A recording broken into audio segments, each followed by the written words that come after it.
Okay, here we go. Good afternoon, everybody. I hope we are now live. Just let us know in the comments if you are joining us live. Please let us know. Can you hear us? Can you see us? Hopefully, I'm not lagging too much. How am I looking, Helen? Do I look like I'm lagging? We're good. No, all clear. We're off to a good start. Amazing. I just want to say thank you, everybody, for joining us live. Like I say, do let us know who is here in the chat box, wherever you're watching us from. We are currently streaming on Instagram. We're on Facebook. We're on YouTube. We're on LinkedIn. We're all over bloody place, Ellen. We're going viral. It's absolutely amazing. This amazing technology that gets us out everywhere. And so for those who don't know, I am Matt Hall. I'm joined by Helen Hill. And between us, we run Success School, which is a membership. It's a podcast. It's a coaching brand designed to help you live a happier, healthier, and more fulfilling life. And today we are going live to talk about the subject of anxiety. And I know this is something that affects all of us in different ways at different times. So I think this is going to be a really important conversation. And we don't want it to just be Helen and I chatting. Please do join in the chat. If you've got experiences or if you've got questions for us, please do put that here and we'll try and interact with as many of you as possible. So we're going to dive in a second. Helen, before I do, how are you feeling? Welcome to Working for Success School proper. This is like our first proper week now we've done the event. How are you finding it all? It's mad. I love this though, like the fact that we've got this new platform that we can go live loads of different places at once. This is super exciting. And I'm just buzzing and pumped. Like it's been a good Monday full of like excitement and new things and just buzzing. I'm just trying to get used to the chat and the comments. So I can see Carol is here saying clear sound and vision, guys. Thank you so much for that, Carol. Over on Instagram, I see Megan's here. I can see Amek and see Faya. Let us know in the comments, how is everyone doing today? How are you feeling? What are you up to? Helen, where can you see comments? Are you having a look as well? I cannot see comments at all on this platform, which I could before, so that's strange when we did a test, but I can go on my phone and see them there, hopefully. Yeah, well, this is something you're going to find, guys. So our commitment right now, thanks, Gavin. Gavin says, I like the background. Our commitment is to start going live regular. This is not a paid thing. This is just for us to give as much value as we can to get more people engaging, get more people the support, the help, the conversations that are going to inspire, motivate, educate them, as I said, to live happier, healthier, more fulfilling lives. That is my mission. That is what I've been doing for 5-6 years now consistently. Helen has been a massive part of that journey, and you'll hear a little bit more from her as well, which is why she's with me on these lives. And of course, it brings awareness to the other stuff that we do that we'd love you to get involved with. But even if you're not wanting to sign up or do anything, the idea of these videos is that we can give value free of charge day in, day out. However, here is the thing. It's all new for us, this streaming. So we are very much going to learn as we go, and hopefully things will just continue to get better, as we do more and more of these lives. So please do support these lives. Please do engage. Please do ask questions. Please do let us know how you're getting on. I can see Faye says, I'm here.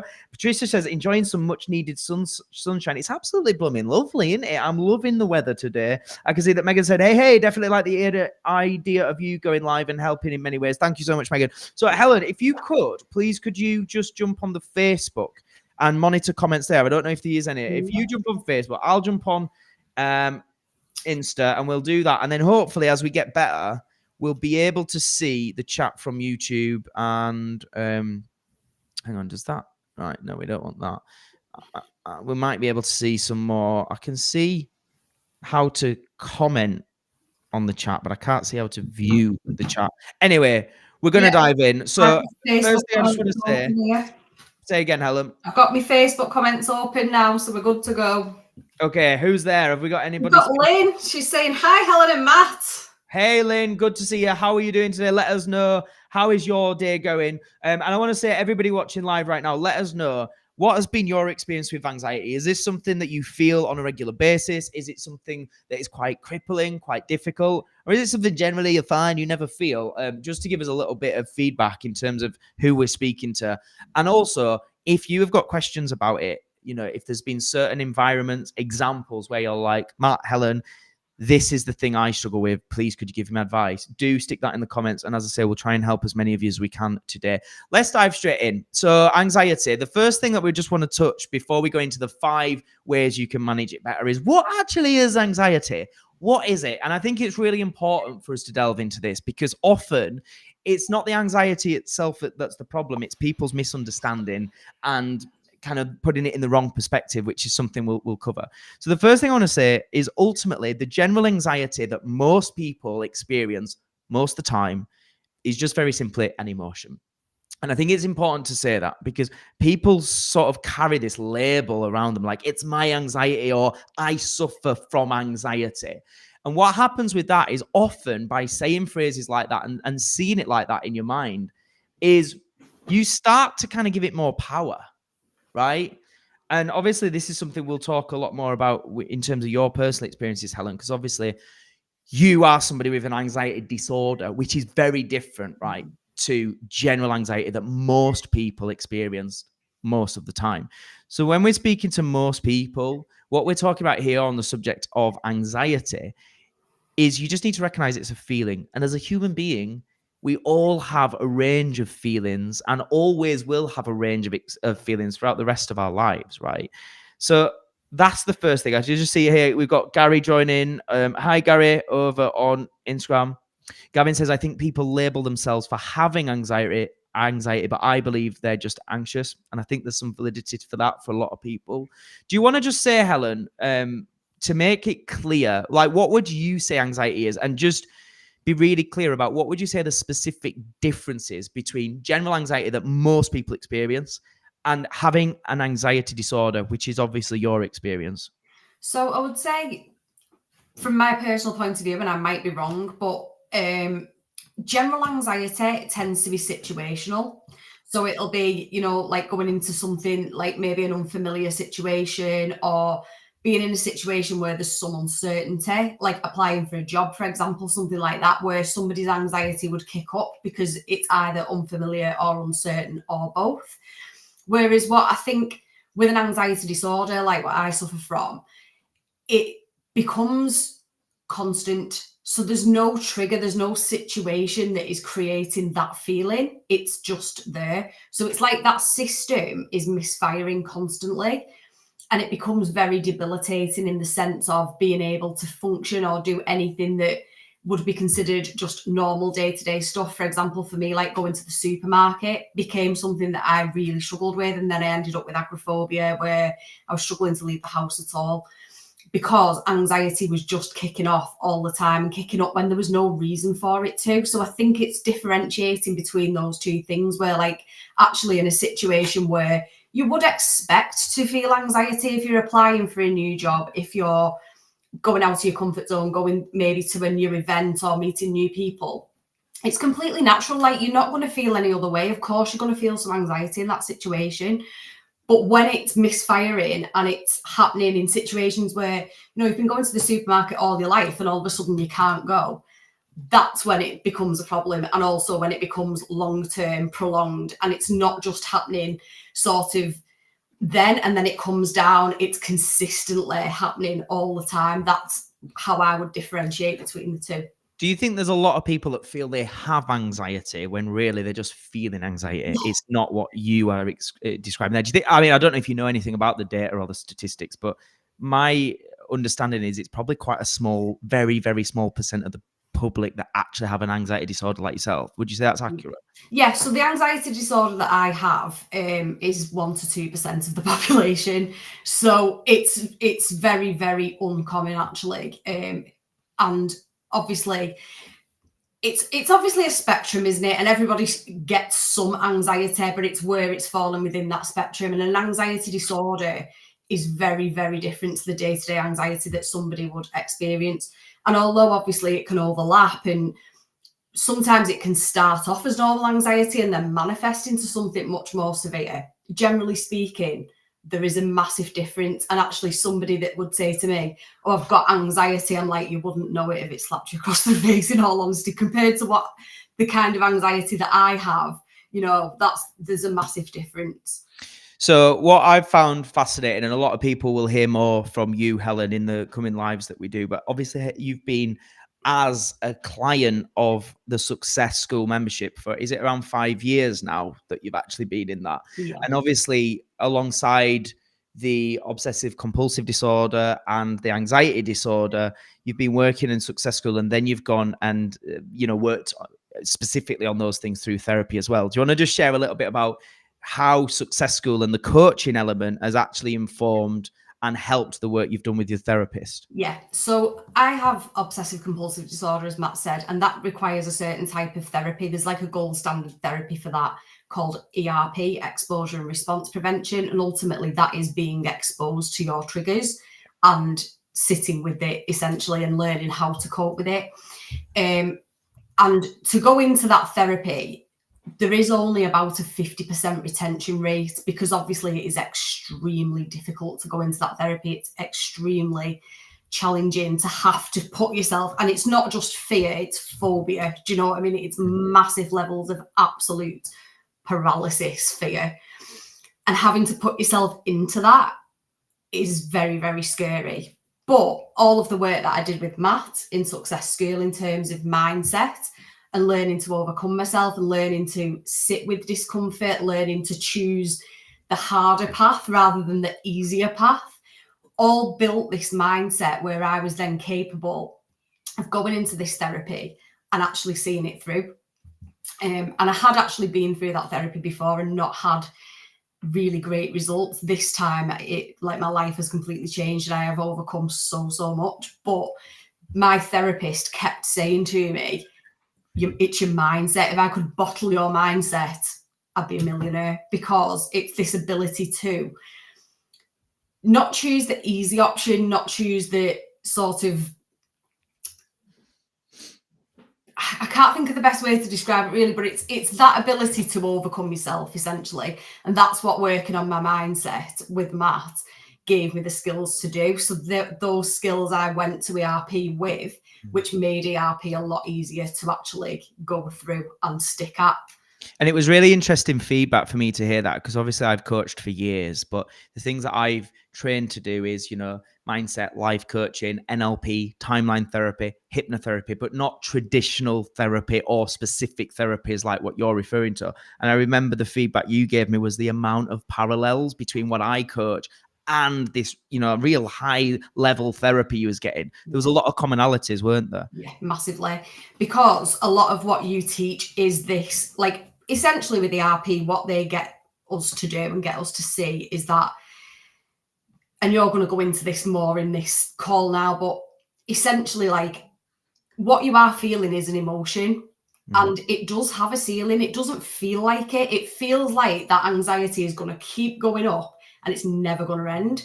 And what they get us to realize is that actually, if you go into that emotion and you sit with it, eventually it will naturally just come down. And that's a lot. You always coach this, you've taught me so many times an emotion can only last so many seconds and a feeling. And then that's where you are actually. How many, Helen? How many seconds? I can't remember exactly. Is it 7, something like that? 90, a minute and a half. Okay, there you go. So, and then after that, like you've always coached that after that, that's your choice. You're choosing to engage with that emotion. You're choosing to keep that emotion going because it will. Well, it's what you focus on, and it's not a conscious choice for a lot of people. Yeah. But when you become more conscious of it after that 90 seconds, which is a completely and utterly natural, normal response, once that emotion has passed, then it's the focus that's re-triggering the feeling. So that's why people can feel in a certain state for hours, if not days, weeks, months, years, because they're just in this behavioral pattern of focusing on it. So let's dive in, guys, because I think there's a lot we want to cover. What we're going to give you today is 5 ways to manage anxiety. Now, we're talking specifically about general anxiety that most of us are feeling most of the time. As Helen said there, Helen has been doing this work with me, but she also has an anxiety disorder and she's had additional therapy, and we're not talking about that. However, and the reason we sort of just mentioned that there is what Helen did find is a lot of it is the exact same work, and a lot of it works hand in hand with the work she's done with the therapist. So this generally can help most people with most anxiety, right? So we're going to talk about the 5 ways to manage it. And if this is you, I want you to just think about this right now with anything that's an experience that you've had recently or a general environment where you find yourself feeling anxious, whether it be something at work, whether it be conversations that you struggle to have, difficult conversations, whether it be going out on a date and, putting yourself in that really unfamiliar territory where you're out of your comfort zone, you're meeting someone for the first time, hopefully not on reality TV with a whole nation watching you as well. Now that's anxiety, let me tell you folks. But, you know, try and personalize this in terms of whenever I'm coaching something, I always say, if you just listen passively and I just give you generalized information, that's only going to help you so much, because people are like, oh yeah, I learned something that makes sense. Logically, that's interesting. But actually, if you can think of a specific scenario in which you personally find really tough and you feel anxious in, then this is how you can get more specificity, I guess, with regards to the content that we're going to go through now. So here's the 5. So the first thing that we talk about in order to help you manage anxiety is to change the frame in which you view the anxiety. So let me make this clear. What we could also say about it is it's about framing it in the correct perspective. It's about making sure the meaning you're interpreting in the anxiety in is actually useful, and it's not actually exacerbating and making the anxiety worse. So when you look at the frame, when you look at the meaning and the perspective you find yourself viewing that anxiety in, we just view it as a really negative thing. Oh God, I feel anxious. I'm scared. I'm worried. Oh, why do I feel anxious? It's so frustrating that I'm anxious. And this is what I want everyone to remember. Anxiety is just a feeling. It's just an emotion. But rather than just observing it and experiencing it and going, okay, or maybe questioning it, like, what is this teaching me? Why do I feel anxious? What we tend to do, and think about this and let me know in the comments if you agree that this happens, we then attach all these different emotions to that one negative emotion. So rather than just saying, okay, this is a negative feeling, we then go, now I'm worried, how long will I feel anxious? Or we get frustrated, why am I feeling anxious? I wanted to be confident and I'm not. And we attach all these additional negative feelings and these additional negative thoughts to it, rather than just framing it in the correct perspective. And if we can just learn to change the perspective, for example, maybe I'm feeling anxious because this is something new. I'm challenging myself. I'm getting out of my comfort zone. Actually, this feeling is evidence that I'm genuinely putting myself in a position to grow, to improve, you know, to enhance and improve my life, right? So rather than framing it in that perspective, we frame it in, oh, why am I feeling nervous? Why am I feeling anxious? And then we attach all these additional negative feelings to the anxiety itself.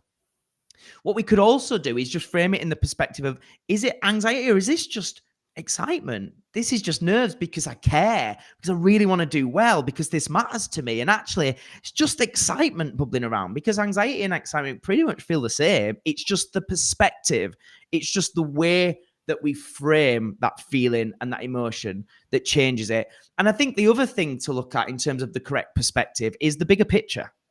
This is the other thing, is people are so consumed by this moment and how they feel right now that they lose perspective of the bigger picture. And a question you can often ask yourself is, does this really matter? Will it really matter 10 years from now? 5 years from now, this emotion, is it really that big of a deal? Or you can compare to other people that are having a much worse time than you. That can help put it in its perspective and go, actually, this is not a big deal like my mind is telling me it is. Is there anything you want to just add to that as well, based on your own experiences? Yeah, I think for me, that's been a massive part of improving it and getting better, is exactly that. It's reframing it into sort of, instead of seeing it as a bad thing and as oh my God, I'm feeling anxious, I'm going into this event and I'm terrified, seeing it as like, well, I've never been here before, this is a new thing, I want to meet new people, and yeah, I am feeling anxious, but I'm likely to feel anxious in this situation. It doesn't mean anything's wrong just because I feel anxious in this situation. It's to be expected to feel anxious, and also to keep reminding myself that actually, if I don't experience this discomfort in going into these situations, what's the alternative? The alternative is to miss out on absolutely everything and not have any fulfillment. So that's what I remind myself. I'm like, okay, I'm going to go into this situation, and yes, I am going to feel some discomfort. But from, the more you do it, the more experiences you have, the more you realize that usually, 90% of the time, what you're fearing doesn't happen and you're absolutely fine.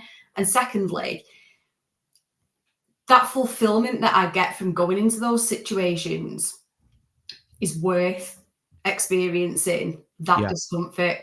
So it's like it's short-term pain for long-term gain, and that's what I try to remind myself. It's absolutely great. Yeah. And I think it is all that first point, what we're trying to say here is just actually take a step back and look at how are you viewing this? And actually, what is the reward for the short-term pain, as Helen's saying there? But also, like we say, just frame it as, do you know what? You can also say, I'm proud of this anxiety. This is acting as evidence that I'm pushing myself. So by just embracing it and seeing it in a different light, immediately you'll feel it less intense. And that's the first point that we're trying to make, is just and I always say self-development starts with self-awareness. So what we're talking about here is it's a self-awareness exercise to just almost stop and go, hang on, what am I feeling? But importantly, what meaning, that's what we're saying here. What meaning am I giving that feeling? Is the meaning I'm giving it that this is a bad thing, this is a problem, oh, I'm broken, there's something wrong with me? Is that the way I'm framing this anxiety? Or is the meaning I'm giving it, this is a positive experience because this is proving to me I'm doing something worthwhile, I'm challenging myself? So that's the first point that we wanted to say that is really important to consider. If you're somebody that from time to time feels like general anxiety in these scenarios, just look at the perspective and look at the way you're framing that emotion. All right, the second thing kind of nicely follows on from the first is to shift your focus. This is something that one of my kind of coaches, not one-to-one, but one of the people I did a course through him, Tony Robbins, the godfather of self-development, he speaks about this in particular a lot, shift the focus.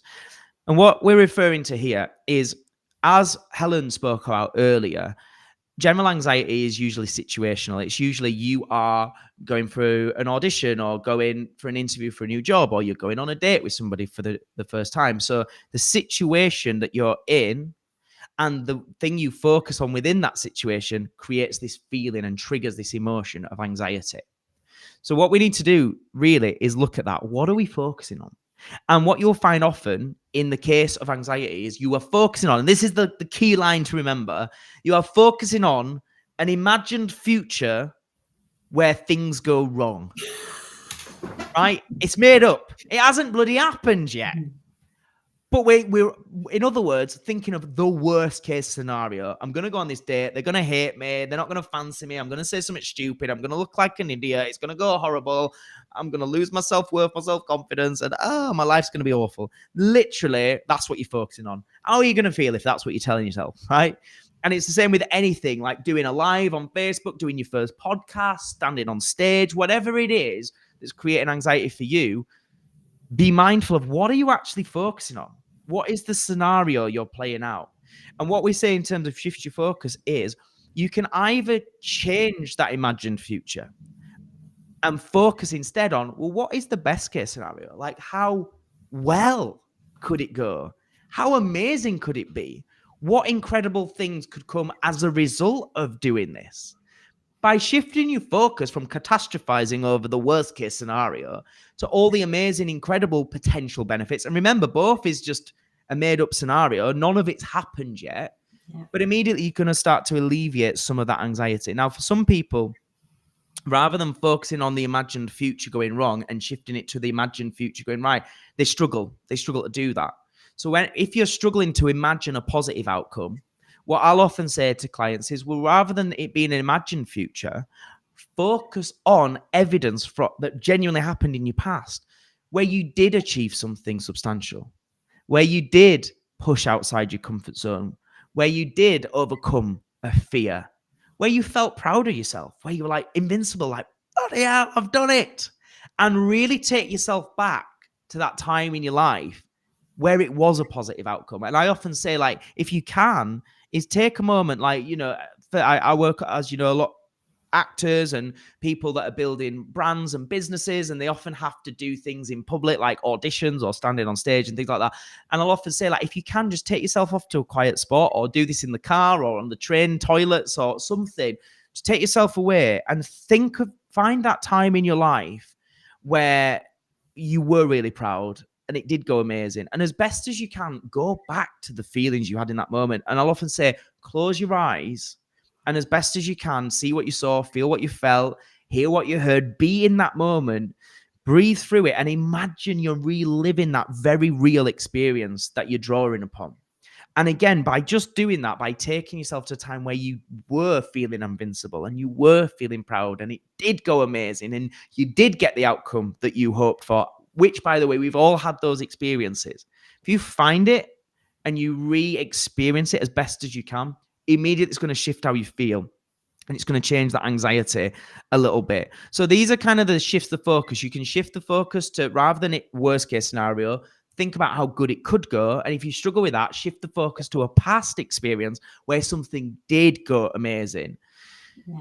And the other thing we speak about with this in terms of to shift the focus is do what we call a pattern interrupt. And something that I'll often talk about is like talk to the anxiety.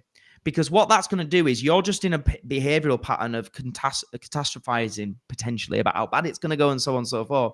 Whereas actually, if you just break it up by going, oh God, I'm feeling anxious again, and actually seeing anxiety as a human being or a person that comes in and invades your space, and you just, rather than fighting it and falling out and arguing with it and resisting it, you just go, all right, you bastard.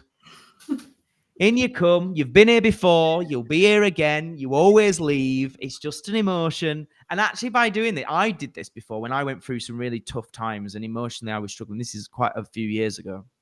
And I was in a real downward spiral and I learned this and I heard about this concept.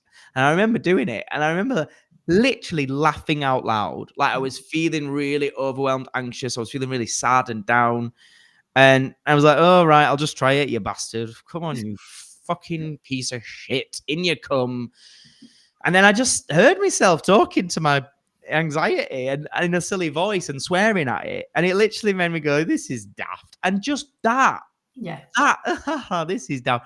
Just that little bit of humor and reconnecting with the playful side of me immediately made everything just feel that little bit better. So finding pattern interrupts, again, this is something I work on with clients and it'll be different for different people what works. Finding pattern interrupts is really important. Is there anything you want to add to that one as well, Helen? Yeah, just something that comes to mind really quickly was when you're talking about, changing the focus to the future or, thinking about a past event or whatever. If you're struggling with that as well, a skill that I draw on from my toolbox time and time again is to stay in the present moment. Yeah. And this is something that a therapist taught me when I was having panic attacks, and it really helped, was that you can't panic in the present. And what she meant by that was whenever you're panicking, you're having a panic attack, it's because you're thinking about what is going to come next. It's very future based. So you're not panicking walking into the room, you're panicking what will happen when you've walked into the room.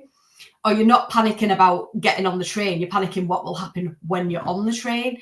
So the thought is always future focused. And therefore, if we can stay present in the moment, we can't panic because that thing is not happening here and now. And that's something that I still use to this day all the time. If my mind starts going, I just go, can't panic in the present.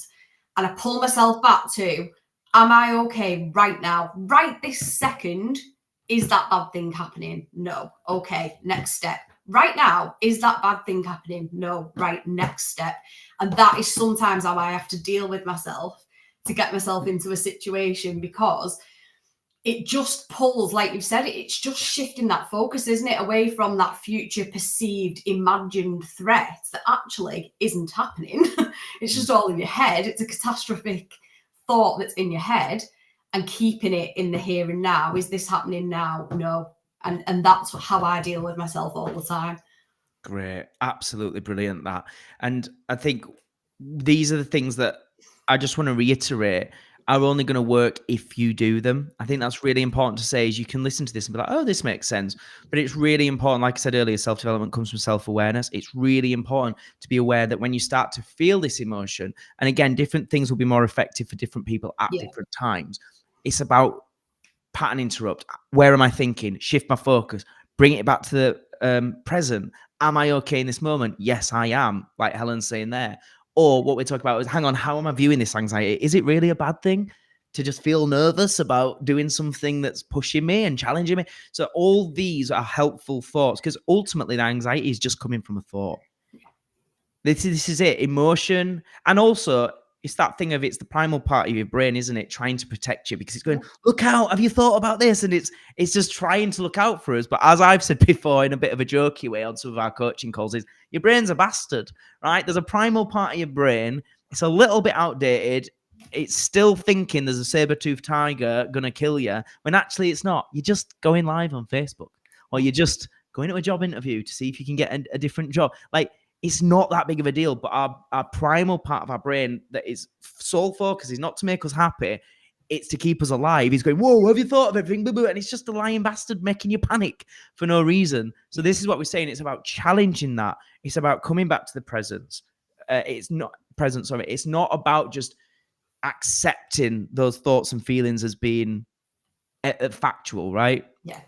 Because they're not, they're just thoughts. They're definitely not factual, they're just thoughts. And that's what another one that I always remind myself of. And like you just said, a lot of the time it is just, you know, your mind means well. It means well, it's well intentioned, but it's not always right. Exactly. So sometimes we just have to go, it's okay, brain. I know that you think there's a threat here, but it's okay. I'm going to use my judgment here and we're okay. So true. And it's about doing it with empathy. And like, I know you're just looking out for me, but you're wrong. Yeah. You're wrong on this. Just catching up on some Instagram comments. I can see Carol is here. She said, my pattern interrupt still makes me smile. Gary says, that's really useful. Leslie says, that makes so much sense, Helen. Panic is future focused. And Carol says, love that, Helen. And Jeanette is here, says, I remember you telling me that, Matt. I think that's your brain's a bastard, potentially. Thank you so much. And guys, please keep the comments coming. And if you have any questions for us, please do ask away and we'll try and get through some as well. All right, we're going to move on to number 3. So we've talked about framing the anxiety in the right perspective. We've spoken about shifting your focus. The third one is to change your physiology. And all that means is to reflect and feel in your body physically. How are you holding yourself? Look at your body language. Look at your breathing. Look at your facial expressions. Are you embodying that of somebody who feels anxious? Now, I'm not going to go all woo-woo and be like, you need to do a power pose and like make yourself like a superhero. But there is a level of validity to that kind of school of thought because your mind and body are very much connected. So if physically you're going, oh God, I'm so nervous, and physically you're embodying that of an anxious person, that is going to keep sending signals back to your mind that there's a threat, we're worried, there's stress. So one of the things that can help is just change that physiology. You know, whether that is just putting your chest out a little bit higher, holding your head up a little higher.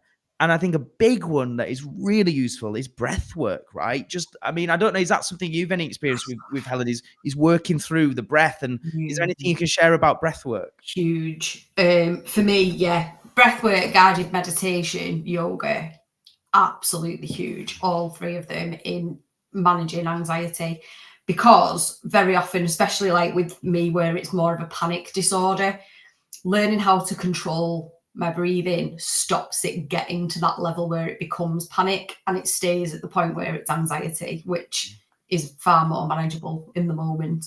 But I think something that I really struggled with actually at first, because when you're anxious, if you turn your focus to your breathing, can actually make you more conscious of your breathing and then make you go, I'm not breathing right. And that was something that I really struggled with. And I'm going to be really open about that. And when I tried meditation, at first I was like, I can't clear my mind. I can't make my mind switch off. And it's like, that's not actually the point.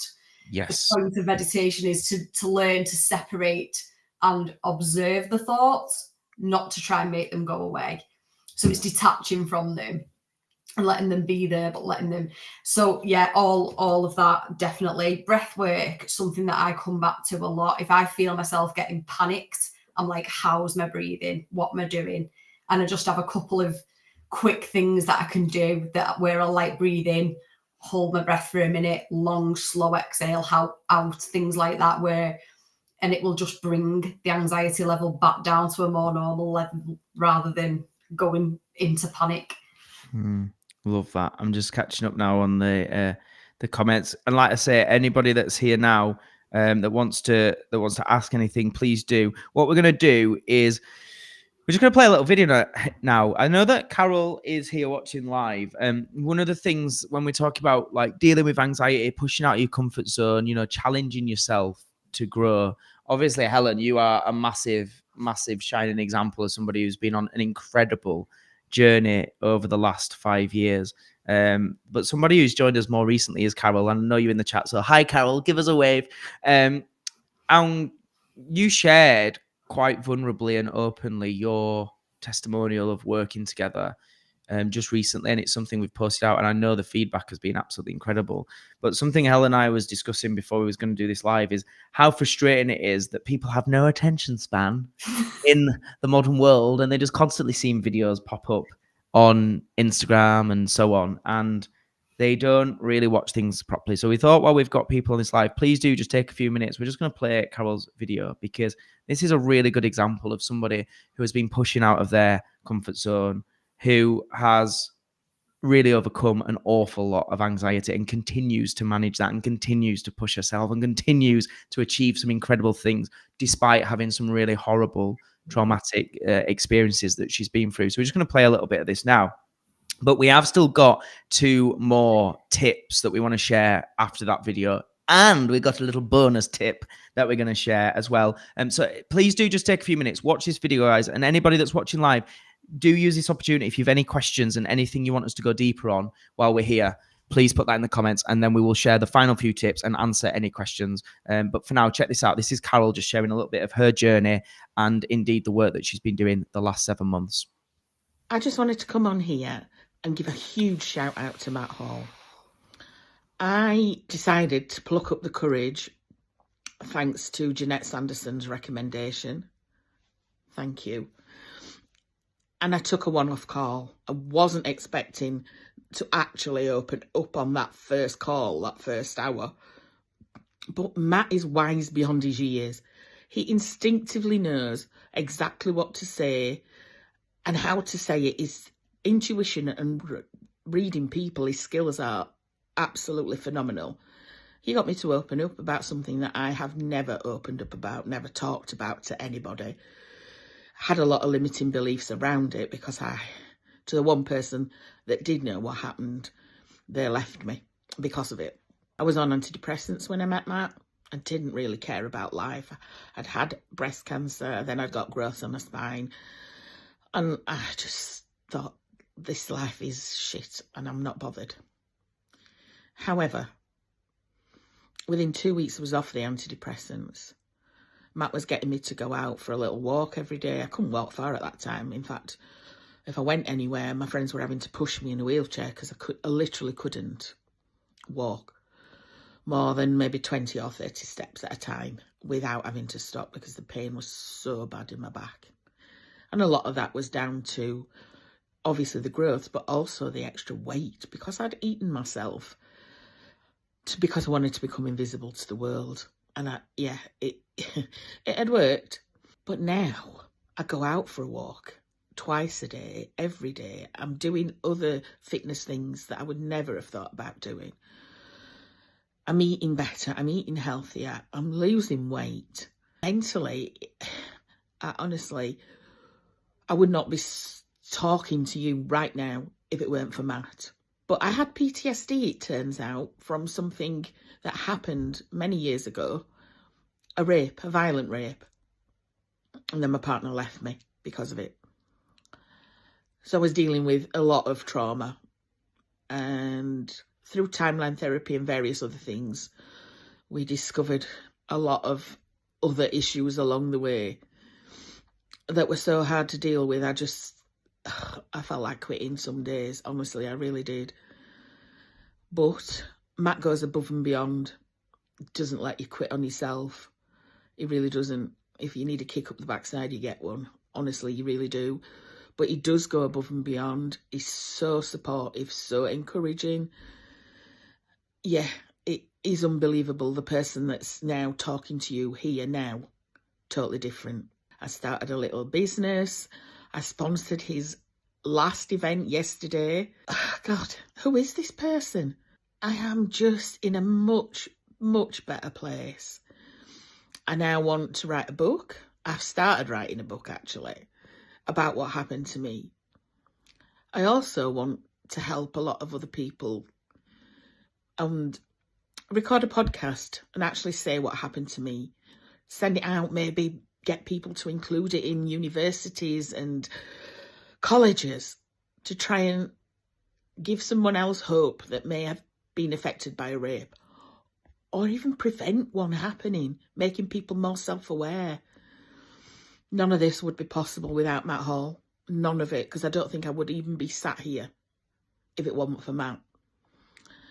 His amazing community in Success School, they are a wonderful bunch of people. I have never met more supportive, encouraging, amazing people who just want to do and be the best that they can be.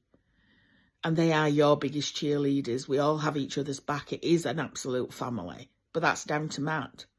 There is something in Matt Hall that attracts the right kind of person. All people who really want to do good. So I've still got a lot to work on. And I've been working with Matt for 7 months, one-to-one, non-stop. And it's been emotional. It's been tough. It's been a real roller coaster. I have wanted to quit some days. I really have. And some days I've thought I would not be able to get over some of the things that we've discovered and we've had to talk about. And yet here I am, absolutely starting to live my best life ever. And honestly, Matt, what you do for people is priceless. It really is. What you've given me is unbelievable. Absolutely. And I can't thank you enough. And you stuck with me for a bit longer till we get all these things achieved. Thank you. Everybody at Success School as well. You're all amazing. I'm just so inspired by Carol. It's unbelievable. Carol first came to our very first event in October in Manchester.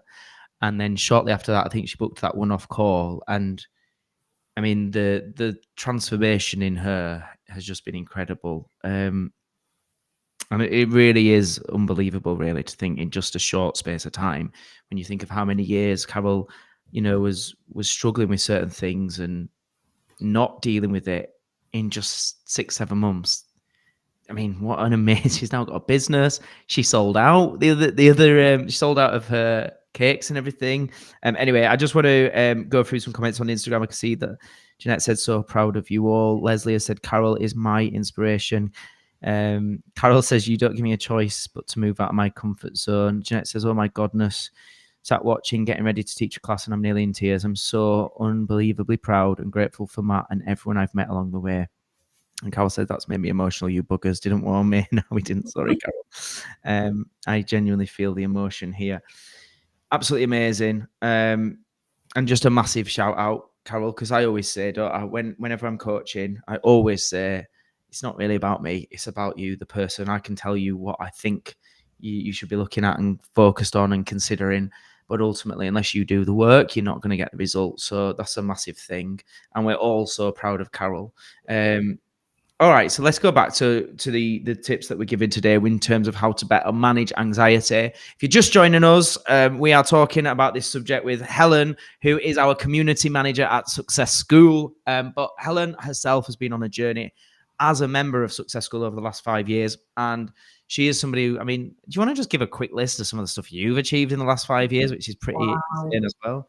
Yeah, so I joined Success School in 2019 and was on a mindset journey of my own, a personal development journey of my own, funnily enough, because of anxiety, which is exactly what we're talking about today. And I've realised that although obviously therapy is really important and it was something that I was actively engaging in, that there was far more to it and far more to my mental health and mental well-being than just therapy. And I realised that it was about finding, the right sort of community to be surrounded by, finding ways to manage myself better, ways to make myself function more optimally, and also ways to find fulfillment, which I think is massive when it comes to mental health. And I obviously had a lot of goals that, as we all do, that I haven't took any action on, and goals that I'd tried to do but failed trying to do them alone.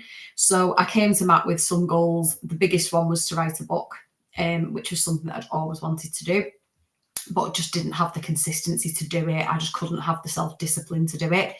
but it was something that we worked on. I worked one-to-one with Matt for a spell, and obviously stayed a member of the community all the way along. And we did that, and I've written the book and published it, and it got, I think it was over 15,000 reads. It got nominated for an award. It was just unbelievable. Absolutely. Even now, I get imposter syndrome talking about it, because I'm like, did that actually happen? And then I had a lot of goals. I needed to sort out my nutrition, which was terrible. And I know that obviously, like, physically, your health affects your mental health. Everything comes together hand in hand. So I needed to sort that out. Needed to sort out the fact that I'd been a dancer, and then I'd obviously retired from dancing. I was in my mid-30s. Needed to start getting into some sort of consistent exercise, because I just wasn't exercising.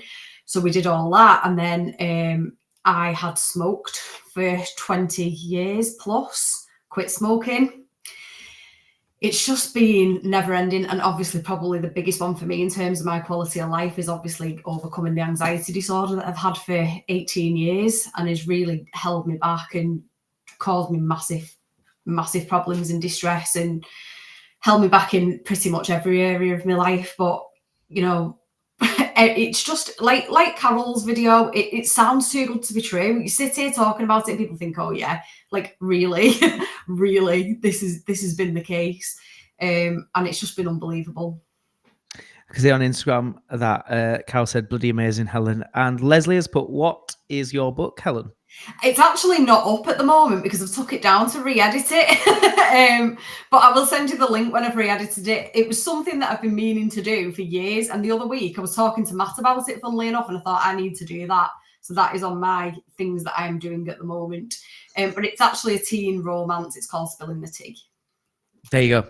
All right, let's get back into these 5 ways you can manage anxiety. We're on number 4 of 5, and then we've got a bonus one as well. So the 4th one is something that I've become renowned for saying at Success School, which is to look after the basics. Now, the quote that I say all the time is, when you look after the basics will look after you. And I think, as with any negative emotions, you know, whether that be overwhelm, frustration, fear, anxiety, generally these are always going to be worse when you're not taking care of the basics. And what I mean by the basics is the things that are going to help you feel better, such as getting enough sleep, eating good quality nutrition, exercising, moving your body, getting out in fresh air, journaling, meditating. You know, if it's your thing, getting out and doing an ice bath, doing cold water therapy, things like that. Obviously, there'll be certain things that work differently for different people, but at the heart of it, sleep, nutrition, exercise, they should be non-negotiables to some degree. You know, they should be a priority for everybody all the time, as best as possible. And generally, when those things are in place, that is going to help with anxiety. It's going to help with any negative emotions. We all feel so much worse about everything when we are underslept, when we're just eating junk food, when we're not exercising, we're not getting sunlight exposure, we're not out, you know, even just when the weather's bad, it affects our mood, doesn't it? Like, so just think about, within your control, what are the things you can control that you could be doing better right now? Because just getting those basics right will absolutely have a knock-on effect to how you feel. Is there anything in particular, Helen, when we look at the basics, that is a massive one for you that has really, really helped? Yeah, so sleep, 100%.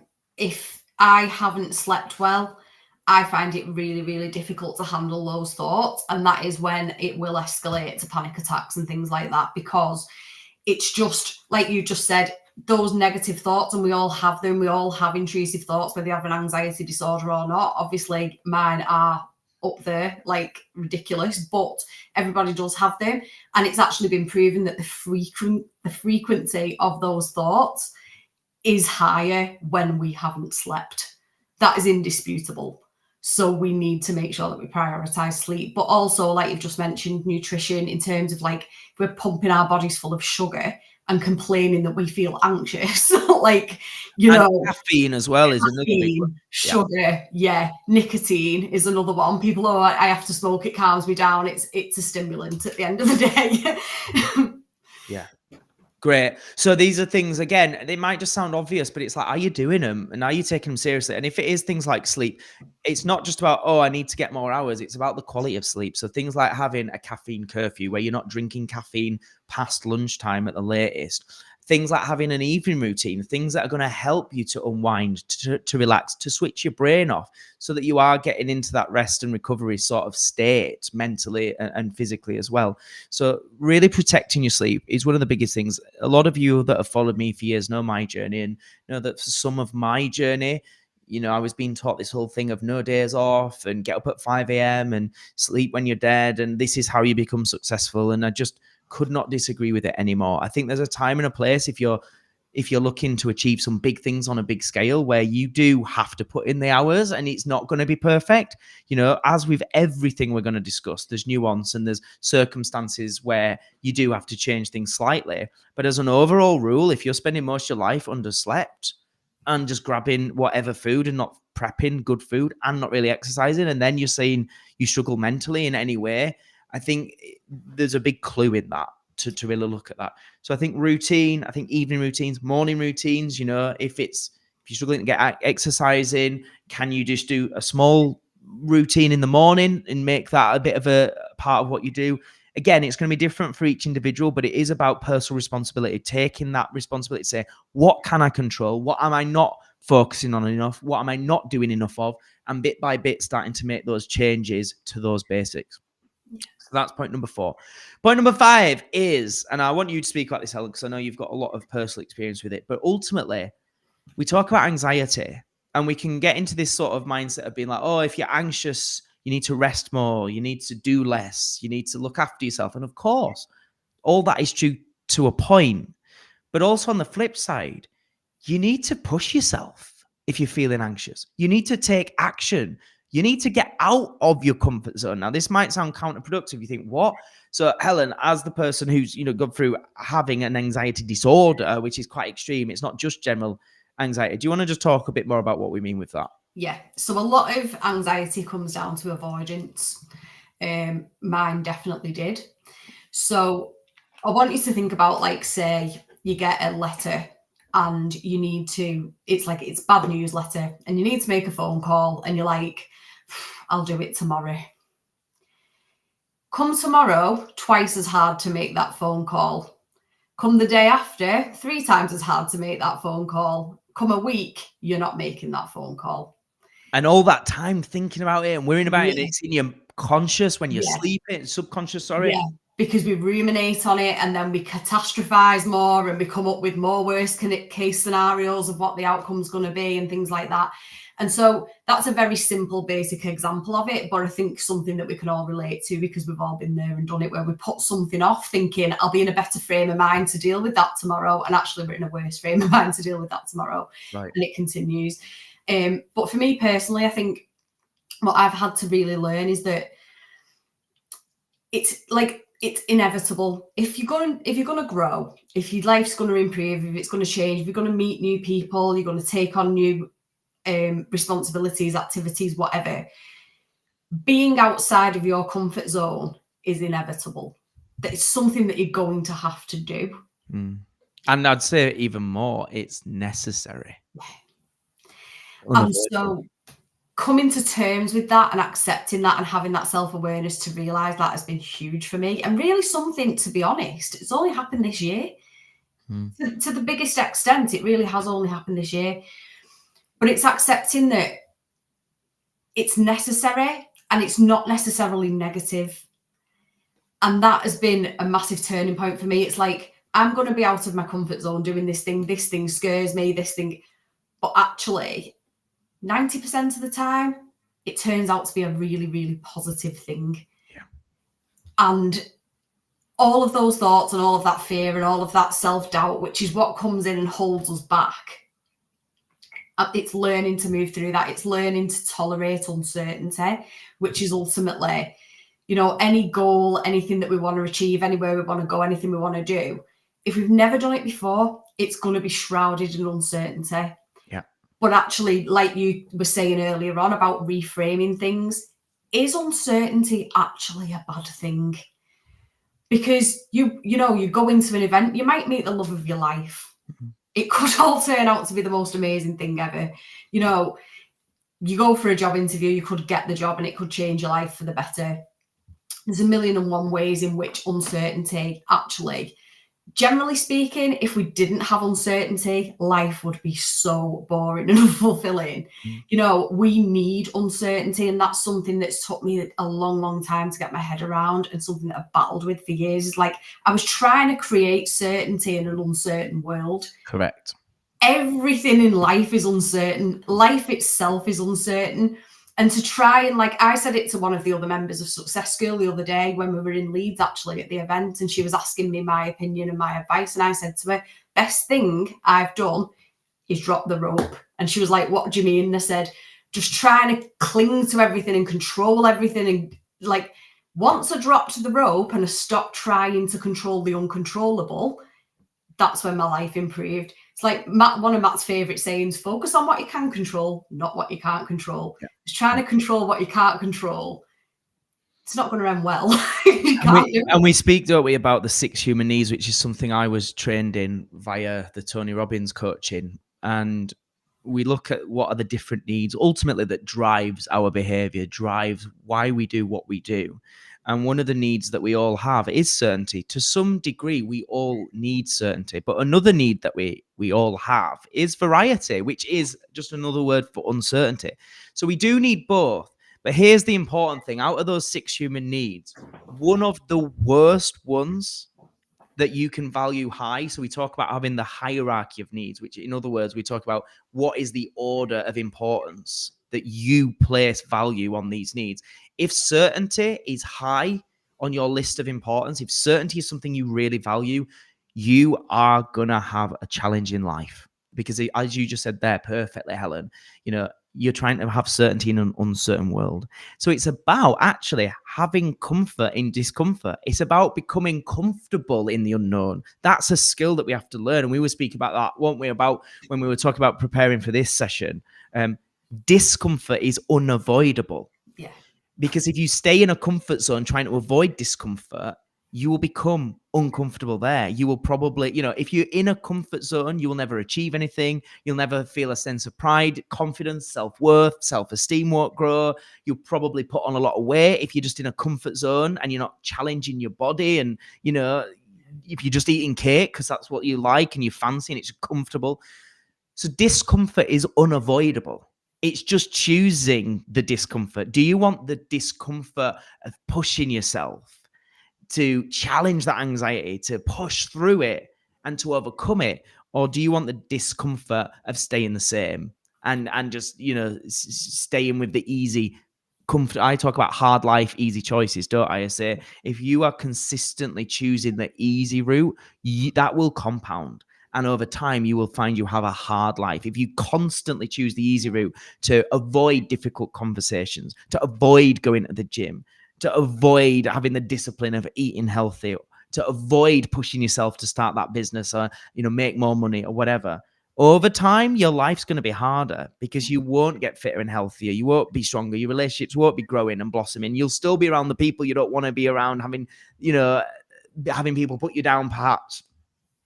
Whereas if you choose the hard route, to not just stay worrying about the anxiety and to go, I'm going to push myself. I'm going to take action. I'm going to get out of my comfort zone. I'm going to go to the gym. I'm going to eat healthy. I'm going to have the difficult, awkward conversation. Then that compounds into an easy life. So I think it's a really nice quote to remember, which is easy choices equals a hard life. Hard choices equals an easy life. Yeah, definitely. Guys, go on, sorry, Helen. The other thing I would say as well is that it's that choose your hard thing, isn't it? Because both ends of that scale are going to be hard. And that's what I've realised. I shut myself off and I did have this really closed off life where it was like I didn't take any risks and I didn't tolerate uncertainty. And I was so unhappy. I ended up depressed. And that's the other side of the scale, isn't it? By trying to achieve this certainty that you think is going to bring you security, actually what it did was create a whole other set of problems that then I had to deal with. So it's learning to lean into that uncertainty and learning to actually enjoy it, because so many of the amazing things that happen in our lives happen because we've gone into an uncertain situation and Absolutely. just taken a chance. I mean, just think about that. Everybody listening to this right now, just think about that. I'm sure you all got examples of a time in your life where you're scared, and if you didn't take the action, what would you not have had today? Whether that be an experience, whether that be a partner. Like, I'm sure every one of us that's in a relationship today, like, you will have had to have made that first call, that first date, that ask that person out or say yes to being asked out, whatever it is. There will have been a time where you was nervous, where you was anxious, where you had uncertainty. There might have been a job interview, which if you hadn't have gone and showed up that day, I'm sure you felt anxious, but you did it. And because you did it, you got that job, you get that income. It's just such a great thing to think about when we're feeling anxious now, is that actually often the best things that have happened so far in your life happened as a result of embracing uncertainty, embracing that anxiety and not fighting it. Yeah. So we really hope this is useful. Sorry. But yeah, I've learned to become excited about it now, and that's where everything's changed, because now I'm like, I don't know what's going to happen next week, and that's really exciting.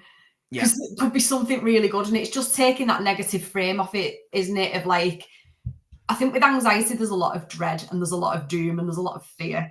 And if we can change that, like you were talking earlier, to excitement, to hope, it's only the same. It all just requires faith in the unknown, doesn't it? It's either fear of the unknown or faith in the unknown. That's right. Yeah. So choose fear or faith. Just to do a quick recap for everybody as well, that brings us back to the first point, really, Helen, which is about number one, which is about changing the meaning and how you frame the feeling. Number two, which is shift the focus. It's usually what you focus on, which is going to be the thing that's triggering the feeling. Number three is change your physiology. If you're physically breathing and body language and facial expressions like someone who's anxious, there is a big thing about the mind-body connection that's going to keep on sending signals to your brain that there's danger, that there's fear, because you are acting it out physically. Number four is to look after those basics that I'm always going to talk about. When you are underslept, eating rubbish, not exercising, not getting fresh air, you are going to generally feel worse, and that will only exacerbate any negative emotion. Number five is taking action, getting out of your comfort zone, not allowing the anxiety to run your life and hold you back, and understanding that, you know, almost like caving in and giving in to the anxiety is only going to exacerbate and make it worse. You've got to push through it. You've got to get out your comfort zone and keep taking action. The sixth one, which is a little bit of a bonus that we wanted to share, and we really want to put this out there to everybody, whether the anxiety is something you feel on a general level a lot of the time, or if you do fall into that 2% of the population, like Helen does, somebody who has an anxiety disorder, ask for help. Like, please. I think one of the things I hate about British culture, society, and sort of societal norms, I guess, is it's all this kind of like step up a lip, and it's like, just deal with it yourself. And, you know, we talk a lot about strength being just dealing with stuff. And I mean, the great thing is generally there is a lot more people speaking online about asking for help and, you know, vulnerability being a power and things like that. But I still don't think people are doing it enough. So really, are you getting help? You know, whether that be a therapist, whether it be coaching, you know, for Helen, she's done both. Communities, other people that can push you, that can motivate you, that can inspire you, that can support you. Obviously, a lot of what we're here to talk about on these lives is Success School, our membership. And we've got, I think, 70 people on there, something like that now. That we've got such an incredible range of people, haven't we, in our community, that are all working on being the best that they can be. And that in itself, just being around people who are pushing themselves and being transparent, it's not all like fake positivity, is it? It's about being honest. And actually, when we are struggling, we speak about it, but we speak about it from a solutions focus. What are we going to do? What's the answer here to move forward? Not just dwelling. And I think that's really important, picking people to be around and getting people that are genuinely going to push you, support you, hold you accountable, have empathy, but not just allow you to dwell and just stay down when you're feeling down. So obviously, if you're not, I know there's a lot of people watching on the various platforms now that are already a part of Success School. I can see there Carol saying, I would not be alive today. Wow. I mean, I would not be alive today if I had not asked for help from Matt and joined Success School. So, I mean, well, There's nothing else I could say on that, really. And just I'm so glad you did, Carol, and just massive respect to you for asking for help and then putting in the work. Helen, you've been a big part of Success School. Obviously, you're now working with us, but you've been such an integral member and valued member for so many years. What would you say if people are on the fence about Success School and joining us? By the way, it's free to join, just to be clear. I think a lot of the time there's strength in numbers. And I think now more than ever, today more than ever, people feel more isolated than ever, more lonely than ever, and also a massive lack of support. And something that I think is we need to talk about more, and I was actually talking about this on a live I did with Lorraine a couple of weeks ago, was that we can be surrounded by great people. We can have a great partner, we can have a great family, it doesn't necessarily mean that support that we need in a particular area can come from those people, because they just might not have the knowledge, they might not have the ability to understand that from that perspective. And that's something that I've found in terms of happiness has really come through for me from being part of Success School, is that I now have a network of people that I can get different needs met from. And I think that is something that we need to talk about more, that doesn't get talked about enough. In terms of, I know that if I wanted to speak to somebody that was very knowledgeable about business and money and stuff like that, Matt's amazing at that. If I wanted to talk to somebody about anxiety, there's other members of the group that have experienced that. If I wanted to talk to somebody about health and fitness, there's personal trainers in that group that I can talk to about that. And I think realizing that actually we can't get everything we need from one or two or three or four people, and that actually we need a wider network. And I think years ago, that's something people had in communities, in life, neighbours, friends. People talked more. People were like, oh, you need to know about this, go and talk to that person. And that's what I found. This is being part of a big community where there's always somebody that knows the information that I need, or knows somebody that knows the information that I need. And I found that so valuable, like ridiculously valuable. But also in terms of the fact that we have accountability, we have setting intentions, we have the capacity to share when we do something well, which I think is another thing that people really struggle with. Like, don't celebrate the wins enough, don't acknowledge the wins enough. And also, if we're honest, sometimes the people around us aren't necessarily that happy for us when we win. And, there's this old saying of people like to see you do well, but they don't like seeing you do better. And sometimes we'll hold back from saying, I've achieved something really great this week, because we don't want to trigger somebody else. There's none of that in Success School. What we have in Success School is a group of people that are clapping with you, that are supporting you, that are winning as well, that are, I just find I can't even articulate how powerful it has been to change. Like you always say, you become the average of the 5 people you surround yourself with. Well, there's a lot more than 5 of us in Success School, but you do. And it has just leveled me up beyond belief. It really has. So please do stay on the live if you're watching right now. We're just going to play out a short video and then we're going to cover a few more things before we finish. But again, I just feel like in this world of social media, people will just see stuff online and they don't really listen and watch videos. So we want to take this opportunity while we've got some of you now watching live or on the replay. Please just listen through this. This will just tell you a little bit more about exactly what we do. And we just want to say, please do drop us a message. I know, Helen, you're putting the link as well, aren't you, in the comments for if you want to join us. It's completely free to join us. And then it's just over £4 a week after you've been with us for free for a couple of weeks. So we've really tried to make this the most affordable, actionable community that's genuinely going to help you. Have a little watch, have a little listen, and do drop us a message and then stay on and we'll talk a little bit more after this video.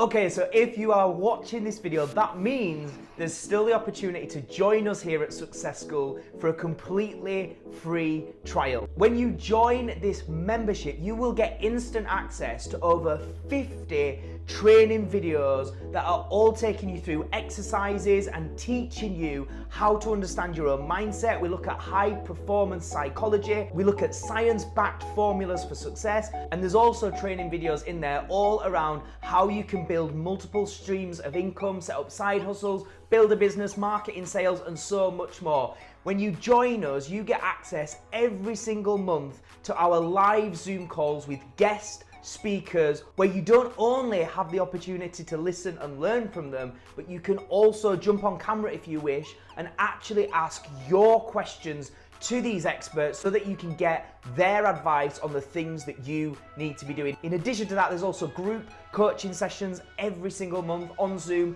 with me. I am a high performance mindset coach. I help people both with their personal and professional development. And in addition to that, you also get access to our private WhatsApp group for the daily accountability, support, motivation, inspiration, and encouragement to just keep on pushing forward. Being a part of Success School ensures that you are going to be around action takers, people who are not making excuses, people who are solutions focused and want to be the victor, not the victim of their life story. Now, as I say, I'm a high performance mindset coach, but I'm also somebody who I don't just coach people on success. I've had my own relative success in my life. I'm a world record breaker. I'm a Brit finalist bodybuilding competitor, and I also run multiple successful companies. And over the past decade, I've been obsessed with studying the psychology of success and learning what I can. I've invested tens of thousands of pounds into mentoring,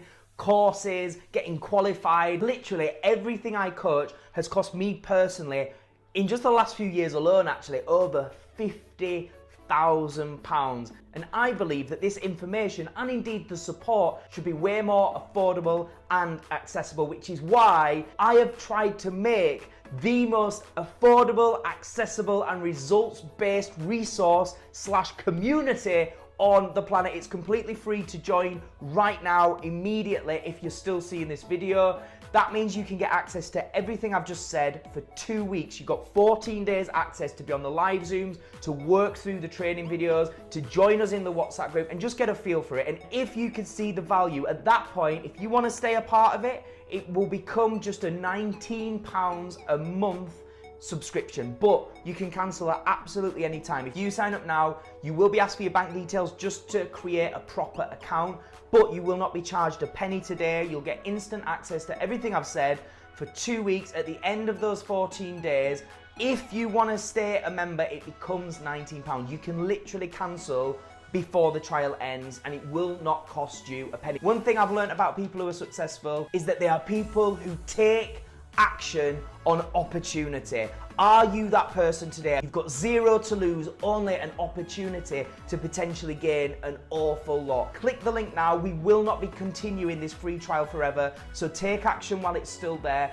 Equally, if you want to drop me a DM, if you want to drop me a message, I'm happy to speak to you and answer any questions you may have. But hopefully, I will be welcoming you into part of our Success School community very, very soon and witnessing your journey of growth and success. I'll see you there. I would say you are the best coach in the UK. Push myself to do a lot of things that I would never have done before. And I do owe so much to Matt. Huge big thank you for everything you've given me and the future that you've already given me and the future that's ahead of me. Someone who you can definitely trust and someone who genuinely wants to see you succeed.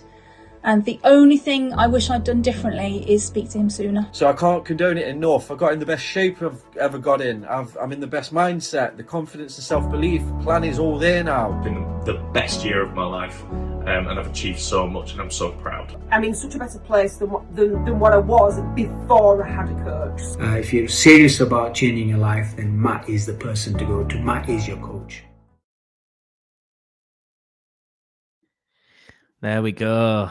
That's quite incredible, isn't it? Just thinking of all the different people that have been with us for all these years and seeing all the achievements that they've been through. So yes, guys, get yourselves involved. Sign up now. Drop us a message if you want to know more information. Like I say, it's completely free to join us for 2 weeks, and it's £4 something a week. That's it.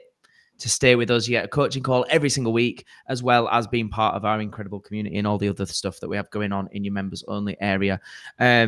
So thank you, everyone, for joining us. Let us know your feedback. Has this been genuinely useful? I really hope there's been some pointers and some takeaways and maybe some light bulb moments just listening through the things that we've shared with you today. But do let us know your feedback, because we are making a promise to do way more of these live videos to genuinely give as much value as we can. Also, of course, to bring more awareness to what we're doing at Success School, so that if you feel it can help you and you want to take things to the next level, you can get involved with us. And as with that, we're making it as affordable as possible. And obviously, on top of that, we've got the live content, we've got the free content, we've got the podcast, which is free. We're just trying to do as much as we can to help people along the way. So do give us your feedback. And if you want more of these lives, we will continue to do more. If we find that people don't care and they find it rubbish and it's not useful, it's not helpful, then we will stop. That's totally cool as well, isn't it, Helen? Anything you want to say just before we finish, Helen? No, I think just in terms of anxiety, one of the biggest things for me as well that we haven't touched upon is owning it. And actually just, you know, it's an emotion like anything else. And I think a lot of the time we hide it and we're embarrassed about it and stuff like that. And one thing that I said to some of the girls at the event was like, if you're feeling that way, there's nothing wrong with just admitting that. Do you know what I mean? And that's what I've started to do a lot now. I'll just say to people, even if they're complete strangers, I'll walk into a room and I'll be like, I'm panicking a bit here. I'm a bit out of my comfort zone. I'm a bit worried. And you know what? 5 other people will turn around to you and go, oh, me too. Me too. And then you're like, it's not just me. And I think if we was all just a bit more honest, and it's like you were saying before, Matt, where it's that British thing and it's that stiff upper lip thing where we don't admit how we're feeling. But actually, it takes one person to say it, and then everybody else will go, me too. And then you realise you're not that much different to everybody else. The other people are feeling the same way. And actually, it becomes a lot easier to deal with when you know that you're not on your own and other people understand how you're feeling. Absolutely. And again, that's a big part of what the whole ethos behind Success School is, having that support, having other people that are there asking for help, you know, getting around the community, isn't it? We just think there's so much value in that. Well, we know there is. We've seen it time and time again. So guys, I just want to say thank you so much, every single one of you that has been on this live, that has engaged with us, interacted. I can see Leslie saying, really useful today. Thank you both. Carol said it's been fab as always, guys. Thank you. She also said it will be the best decision you ever make. Thank you so much, Carol. And again, a massive shout out to you. It's just so inspiring. Your journey has been incredible so far. So guys, we're going to play you out now with one final video. As always, though, please do share this. If you're on Facebook, if you could share that on your Facebook, or if you're on LinkedIn, or if you're on YouTube, if you'd like and comment, things like that, anything you could do to help get more awareness to this content will be massively appreciated. As I've always said, the mission here at Success School is to help as many people as we can live happier, healthier, more successful, more fulfilling lives. But this is very, very hard to do. We're not a huge, massive organization with thousands of people in our team. You know, there's just me and Helen here doing our best to try and get this out there. So I would be really appreciative if you do think there's been something useful in this video today and in the tips that we've shared and the stories and the experiences that we've shared. If you could share this out, like I say, on Facebook. In doing so, you will help us help other people start to help themselves. And that is what this whole thing, this whole mad journey of Success School is all about. Just one final thing. One big topic that people get a lot of anxiety about is money. A lot of people struggle when it comes to their finances. And again, this is a big part of what we do at Success School. We get various different experts on to talk about the subject of money. And I just want to remind everybody, the podcast is completely free to listen to. We have new episodes out on Wednesdays, and that is available on Spotify, Apple, or on YouTube. So we're just going to finish today by playing out the little trailer for the most recent episode, How to Become Financially Free, with expert Jason Greystone. Have a little watch this, and if you haven't already, make sure you go over, type in Success School Matt Hall. That's how you'll guarantee it'll come up. Success School Matt Hall on Spotify podcasts, on Apple Podcasts, or on YouTube to find us, and then click on the most recent episode and you can watch or listen to this in its entirety. Helen, do you want to just say your goodbyes before we play out the final video? Anything you can say to people? Thank you, everybody. Thank you so much for watching. This has been a push out of our comfort zone for us. It's the first time we've ever used this platform. We took the uncertainty. It's stressful. I tell you what, it's been stressful. There's a lot of moving parts and I'm trying to make it all work. But hey, I think we've done all right, haven't we? We've done it. But yeah, just, you know, keep going, keep smiling. And definitely, you know, community is everything. Get around the right people because it really can change the game. And we'll see you tomorrow. Thank you so much, everyone. See you tomorrow at 5 o'clock, I think, tomorrow after I've done my radio show, isn't it? So we'll see you at 5 if you want to join us again for our next live session. But thank you so much, and do check out, here we go. This is the trailer for our most recent episode of the Success School podcast. If you ask everyone in the world if you want financial freedom, 100% of the hands will go up, yet only 3% of people actually achieve it. And I think a lot of that is down to the average life expectancy in the UK is 75 to 77 years old. And the average pension pot is somewhere between 87,000 and 110,000 at retirement age. When you retire at 65, you've got 12 years to make that money last. It works out to about 600 to 900 pounds a month. I'd quite like to live beyond 80 as well, which makes exactly it right. So you've got to then hope you die at 77. Otherwise you become a burden on people, and no one wants to be a burden on anyone. As much as you think your kids will look after you, you won't want your kids to look after you. The 5 people you spend most time with, if you add up all their incomes and divide it by 5, it will be within 5-10 grand of your income usually. When you go out to dinner with someone who's on 30 grand a year or 20 grand a year, you are going to have 30 grand a year conversation. Have you got any advice how to shut out the noise and practically start to make positive progress? Here's what I've found.